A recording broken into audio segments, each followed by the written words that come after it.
Doctor BR Ambedkar Konaseema జిల్లా కొత్తపేట నియోజకవర్గంలో SC వర్గీకరణ విషయంలో సుప్రీంకోర్టు ఇచ్చిన తీర్పును నిరసిస్తూ బుధవారం చేపట్టిన భారత్ బంద్ విజయవంతమైంది. ఆందోళనకారులు పెద్ద ఎత్తున మోటార్ సైకిల్పై తిరుగుతూ వర్తక వాణిజ్య సముదాయాలను మోయించి వేశారు. ప్రభుత్వ కార్యాలయాలు, బ్యాంకులు, ప్రభుత్వ ప్రైవేటు పాఠశాలలు మూతపడ్డాయి. అనంతరం బోడిపాల వంతెన వద్ద ధర్నా నిర్వహించి నినాదాలు చేశారు.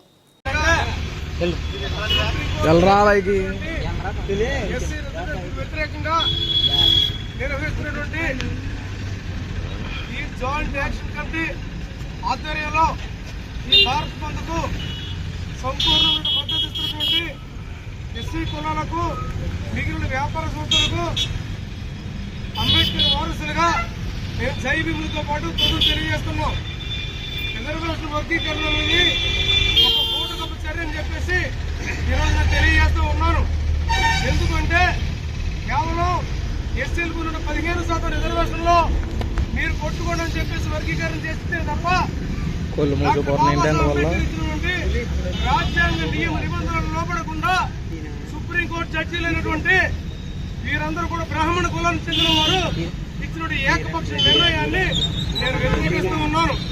మరి ముఖ్యంగా చెప్పాలంటే 15% రిజర్వేషన్ ని 4 వర్గాలుగా విభజించి మీరు కొట్టుకోండి అని చెప్పడం కాదు. కానీ ఈ సుప్రీంకోర్టు కానీ ఈ రాజకీయ పార్టీలు కానీ చిత్తశుద్ధి ఉంటే ఎదిగినటువంటి ఈ ఎస్సీ జనాభాకు అనుకూలంగా 25% రిజర్వేషన్ పెంచి వర్గీకరణ చేయాలని చెప్పేసి ఈ రోజు నేను కేంద్ర ప్రభుత్వం డిమాండ్ చేస్తూ ఉన్నాను.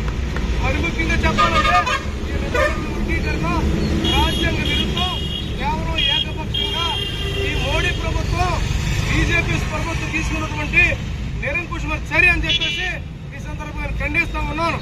మరి ముఖ్యంగా ఈ రిజర్వేషన్ వర్గీకరణలో ప్రతి ఒక్కరు కూడా ఉద్యోగస్తులు, మేధావులు, చదువుతున్న ప్రతి దళిత సోదరులు కూడా పోరాటం చేయాలని చెప్పేసి ఈ సందర్భంగా తెలియజేస్తూ ఇక్కడికి విచ్చేసిన ప్రతి ఒక్కరికి కూడా మరొకసారి నా జై భీమ్ తెలియజేస్తూ